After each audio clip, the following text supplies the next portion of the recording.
Jesus contou uma parábola aos discípulos. Pode um cego guiar outro cego? Não cairão os dois num buraco? Um discípulo não é maior do que o mestre. Todo discípulo bem formado será como o mestre. Por que vês tu o cisco no olho do teu irmão e não percebes a trave que há no teu próprio olho? Como podes dizer a teu irmão: irmão, deixa-me tirar o cisco do teu olho, quando tu não vês a trave no teu próprio olho? Hipócrita, tira primeiro a trave do teu olho, e então poderás enxergar bem para tirar o cisco do olho do teu irmão. Palavra da salvação.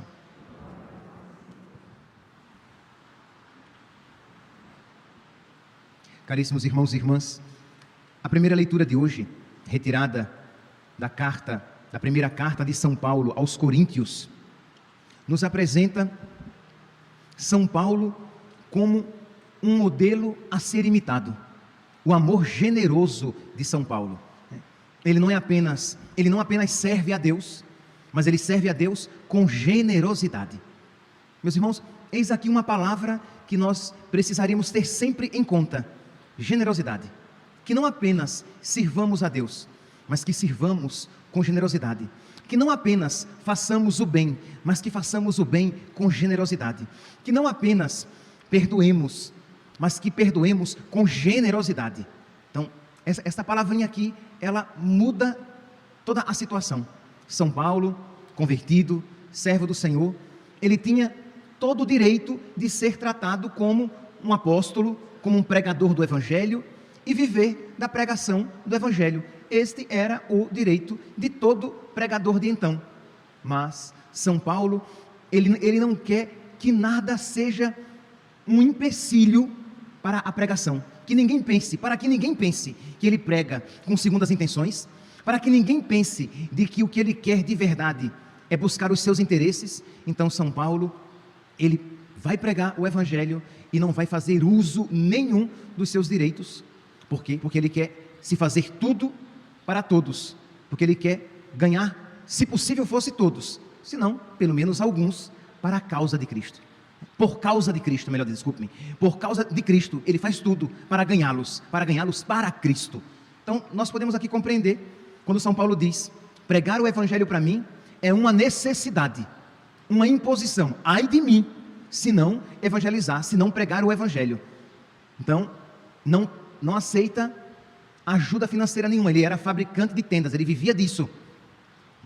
A partir desse trabalho, ele se sustentava, ele se mantinha, mas do Evangelho ele não recebia coisa alguma. E ele diz que o salário dele é o quê? Fazer aquilo por amor a Deus e por doação a Deus. Mas por que São Paulo, ele era tão, digamos, tão generoso? Por que nós vemos tanto desprendimento de São Paulo? Aqui, meus santos, é porque no coração de São Paulo existiam duas realidades. Primeiro, a caridade.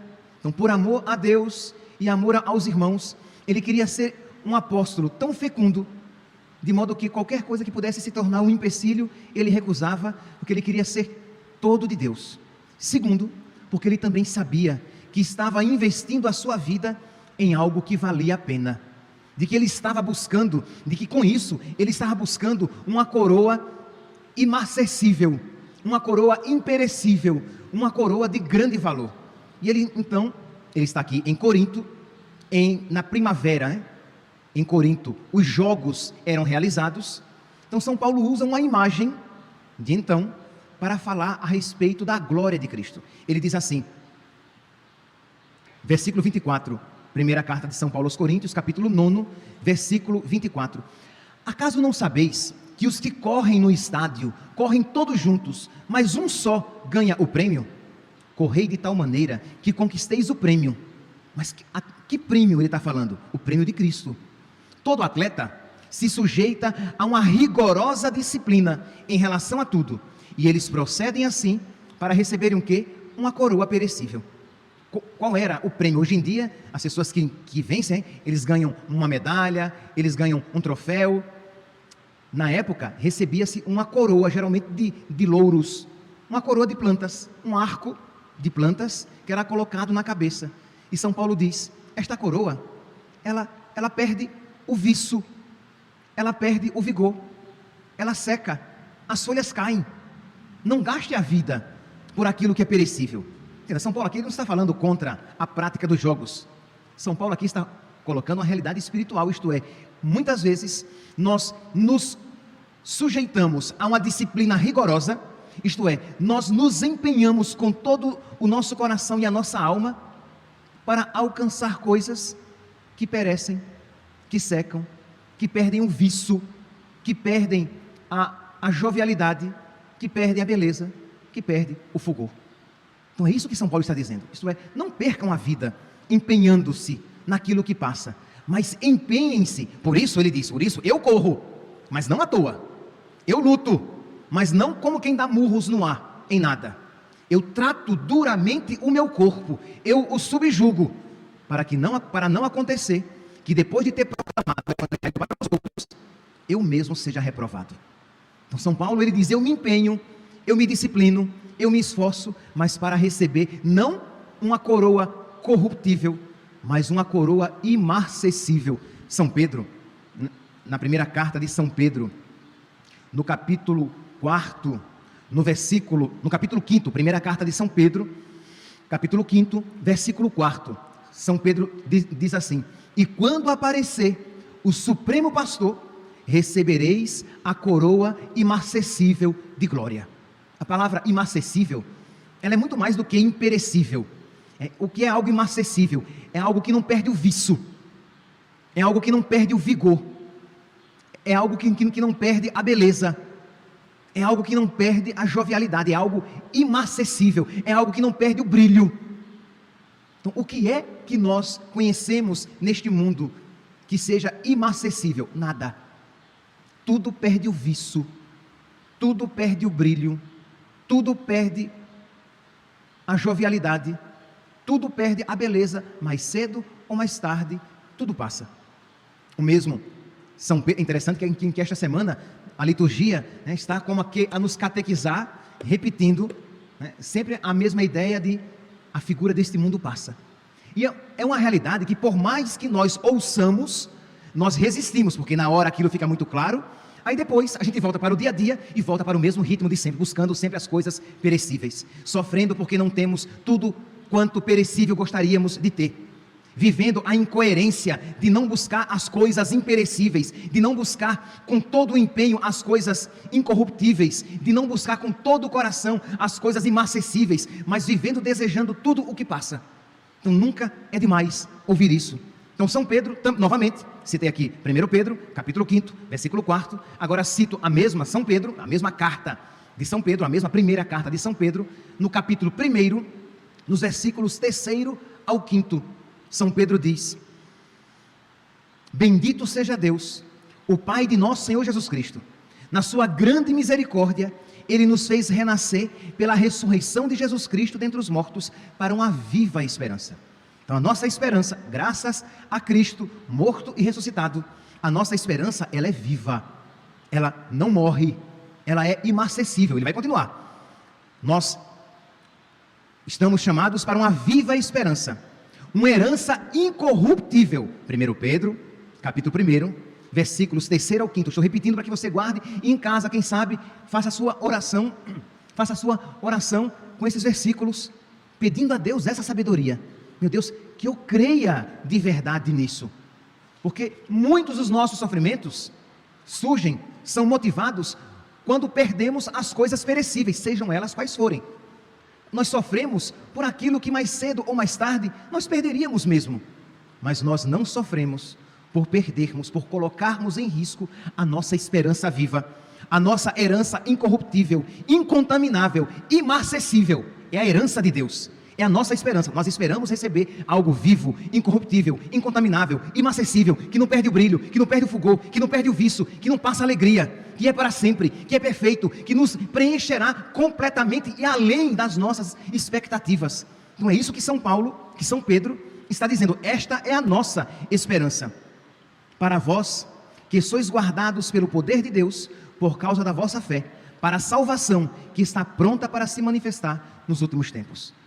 Então, esta realidade presente no coração de São Pedro e presente aqui no coração de São Paulo. É por isso, para não perder essa esperança viva, essa herança incorruptível, incontaminável, imperecível, imarcessível, que ele diz que eu corro, mas não à toa. Eu luto, mas não como quem dá murros no ar. Eu trato duramente o meu corpo e o subjugo, para não acontecer que, pregando aos outros, eu mesmo me perca. Para não acontecer que, sabendo de tudo isso, eu fique fora dos herdeiros da salvação. E aqui, meus irmãos, para vocês que estão aqui presentes, para vocês que estão ouvindo esta homilia, para mim, eu que aqui estou pregando o Evangelho, para todos nós, é uma palavra real, isto é, isto que São Paulo está dizendo a respeito dele. Se São Paulo, apóstolo, dizia isso a respeito dele, nós precisamos, com muita verdade, dizer a nosso respeito: meu Deus, que eu não fique de fora da fé que eu tenho ouvido tantas vezes. Porque, meus irmãos, é triste dizer isso, mas quem garante que todos que estão ouvindo esta palavra herdarão a herança imarcessível? Quem garante que todos que estão aqui sentados nesses bancos e todos que estão acompanhando pelas redes sociais, quem garante que você vai para o céu? Quem garante que você, não obstante tenha conhecido o Evangelho, você não venha a se perder eternamente? E cuidado com o orgulho de você já dizer: não, misericórdia, que é isso, é claro que eu vou me salvar. Seja humilde, e seja o humilde, ele é verdadeiro, ele tem contato com o real. Você sabe que isso não é garantia. Você sabe que ter perseverado até agora não significa necessariamente que você perseverará até o fim. Você sabe que a luta, que a vida do homem sobre a terra é uma luta, e que nós precisamos estar sempre ali.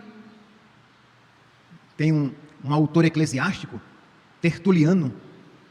Eu sempre gostei muito de estudar os padres da igreja, e para mim uma das grandes tristezas, decepções, dor da minha alma é estudar Tertuliano. Tertuliano, para vocês terem ideia, ele cunhou o termo trindade. Um grande, inteligente, capaz, apaixonado, um pregador eloquente, e que no final da sua vida morreu na heresia.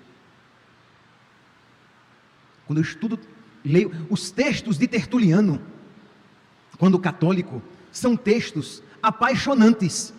Não há como não se encantar com Tertuliano e a vida dele, um cristão fervoroso, de colocar todos nós no chinelo, mas no final da vida morreu na heresia, abandonou a igreja católica e morreu na heresia. Percebe, meus santos, que quando nós ouvimos então esta palavra, nós precisamos ser humildes, pedir a Deus: Senhor, me ajude para que eu não me perca e para que eu lute a cada dia, buscando o que é incorruptível, buscando as coisas eternas, que ocorra, mas que ocorra atrás não do que perece, que ocorra atrás não daquilo que coloca a minha alma em risco, que ocorra atrás não das coisas passageiras, mas que ocorra, e como se diz em cuiabanês, que ocorra duro, né? Que ocorra mesmo, mas que ocorra atrás das coisas eternas, que eu lute, mas que eu lute mesmo contra os meus pecados, as minhas limitações, as minhas falhas, que colocam a minha alma em risco.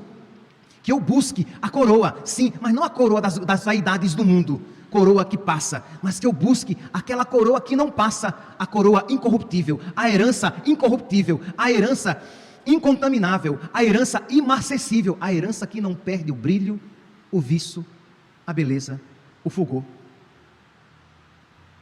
A herança que não passa, como diz São Pedro, a herança que é viva.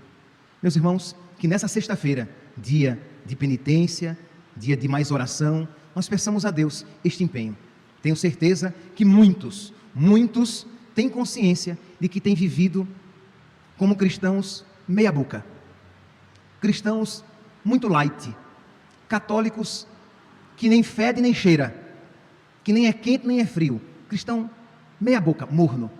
Peçamos a nosso Senhor, peçamos por intercessão dos nossos anjos da guarda, de São Miguel, dos nossos santos de devoção, para que nós, por intercessão de São Paulo, peçamos este empenho verdadeiro, para que no final das nossas vidas, com a graça de Deus, nós possamos dizer como São Paulo: terminei minha corrida, combati o bom combate, terminei minha corrida, guardei a fé, resta-me receber a coroa da glória, a coroa imarcessível da glória. Louvado seja nosso Senhor Jesus Cristo.